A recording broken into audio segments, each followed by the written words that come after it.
Hello, this is Big Boss Rescue Chief of Humane Emergency Animal Rescue. Welcome to our series, Animal Rescue Postmortem, where we analyze the good, the bad, and the ugly of animal rescues throughout the world. Postmortem number 11. Here we have a handler, zookeeper. I'm not sure what this person's position is here. You can see other reptile cages in the background. So this could be a zoo setting, I'm not sure, or like a petting zoo situation, whatever. The handler ends up in the alligator's mouth here by doing this kind of stuff. I think anybody that does this for these alligator shows and stuff, that's just stupid. And anybody that says, oh, I got a special relationship with reptiles, okay. Yeah, this is proof of it right here. This is what happens when you have a special relationship with these animals.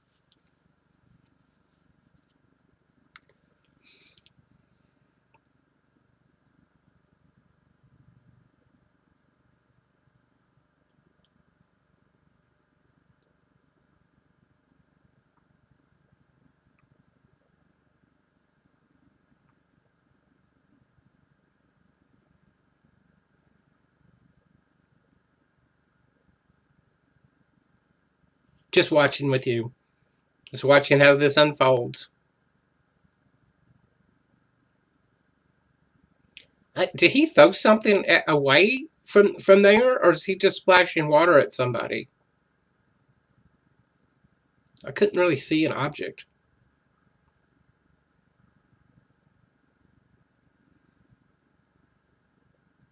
Right, they're in trouble. And then nobody...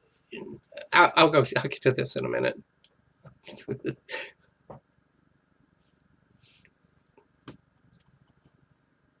Okay, we're getting close to the part where it opens its mouth long enough for her to get her hand out. That's pretty lucky. And now, all right, I'm going to go ahead and start watching this from the beginning here. All right, so here we go. We got this zookeeper or whatever is doing stuff that shouldn't be done with an alligator. Nobody has a special relationship with a reptile. That's just ego. All right, so I'm going to go back to that. Watch this. It does exactly what an alligator does if you've ever watched it in the wild. It pulls back, tries to get a better grip, rips if it can, and then here comes the roll. Here it comes. There it goes. Right there. So you can see the arm's still twisted. I'm going to pause it for a second. So we've got it pulling out. And then if it doesn't get the grip that it wants, it'll roll to try and... I think throughout the years, it evolved to do the roll so that it destabilizes anything that's trying to hold itself up on the shore there. Because they do all those shore-based attacks or water-based attacks onto the shore. They're an amazing species, aren't they? So you've got this keeper is now in the water with a twist in the arm, and that gator's trying to do that twist, and it's going to continue to do that until it either pulls a limb off, pulls a chunk of meat off, or it gets into the water long enough to drown whatever is attached to it, and then it'll begin the feast. The only person that we can see here who's clear thinking is this guy here. So let's go back for a second and see where he comes from.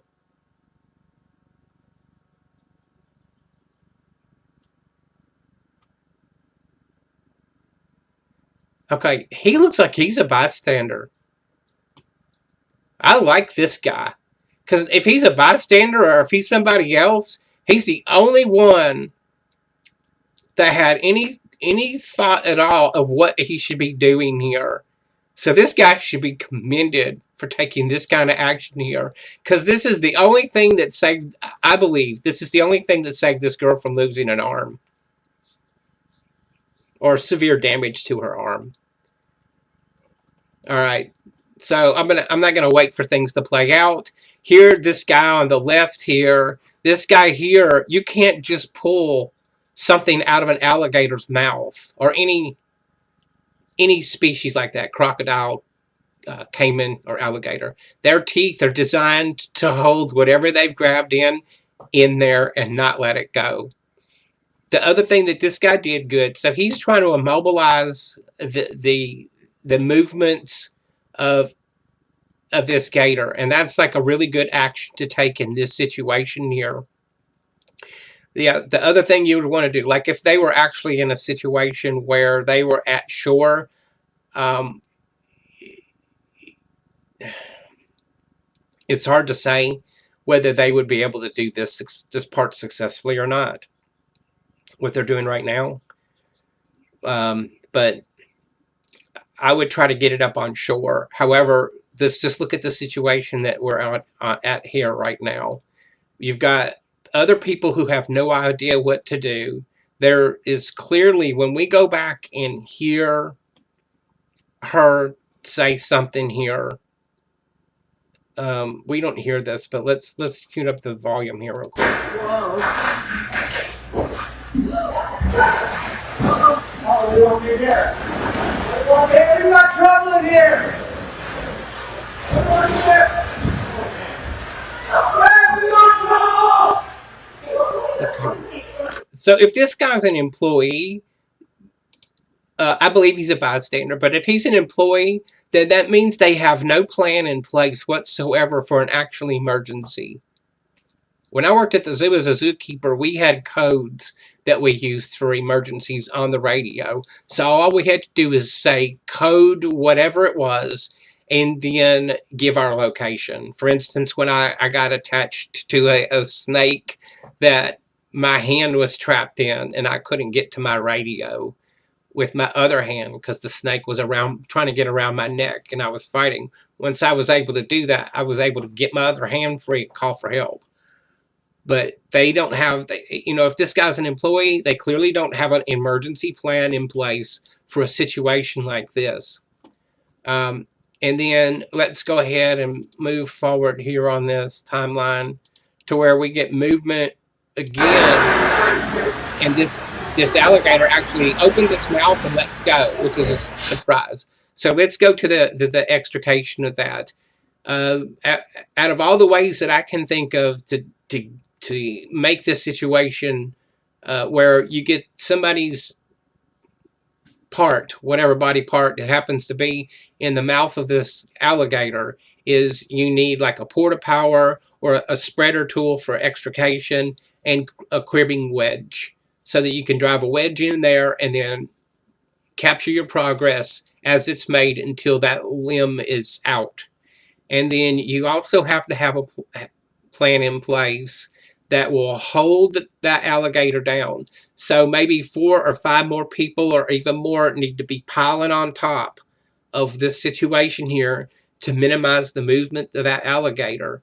And then as soon as I got the extremity extricated from that mouth, what I would then do is put a catch pole and get the noose of the catch pole over that snout so that the mouth could be captured closed and then released very easily and quickly so that each of the people who were holding the animal down could quickly get up and be safely move away from the alligator and then release the alligator off the catch pole. That's the only thing, out of all the ways I've tried to work through in my head, that's the best way that I think can be done. It could be done, and I've never actually done it, so who knows? Hopefully I don't ever have to do something like that. That's pretty crazy. So this place needs to have something in a plan in place. So if there is an actual incident like this, and then here's the thing, this guy, I almost forgot about this part right here. This guy comes over here, so like a bystander comes over and he's like, I'm going to hold the head. No, do not put your hand anywhere near an alligator's mouth or this will happen. Look. That's what happens. Watch how fast that evolves. So she's moving back, and then it just snapped that hand in there like nothing. Let's watch that again. Watch. It's in there. Just like nothing. It didn't even look like that was going to happen, right? So I'm going to let this play out while I finish out the video here. That's my analysis of this situation here. And here's the other thing. Yeah, I forgot about this. See how she grabs on? Now her arm's already twisted. If it twists again, there's going to be something ripped, torn, or broken here.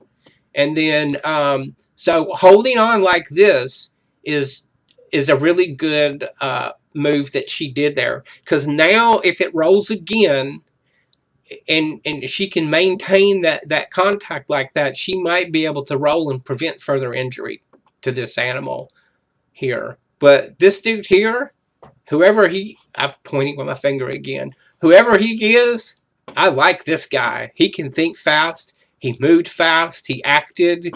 This guy gets 5 stars. Period, just period, man. Because he's awesome. And then, if you come to Florida, if you're moving to Florida, you should assume every body of water in the state of Florida, every single body of water in the state of Florida, yeah, that ditch in the backyard with water in it, the canal, the little pond, especially the ones that you see at the park, you better assume there's an alligator in there. Because if you don't, and you're walking yourself or your dog near that body of water, just watch this. Okay, watch. This is what you get. You see that? And they will pull you into the water, and that will be the last anybody ever hears from you again, probably. I don't know how many alligator attacks we have a year down here in Florida, but they happen.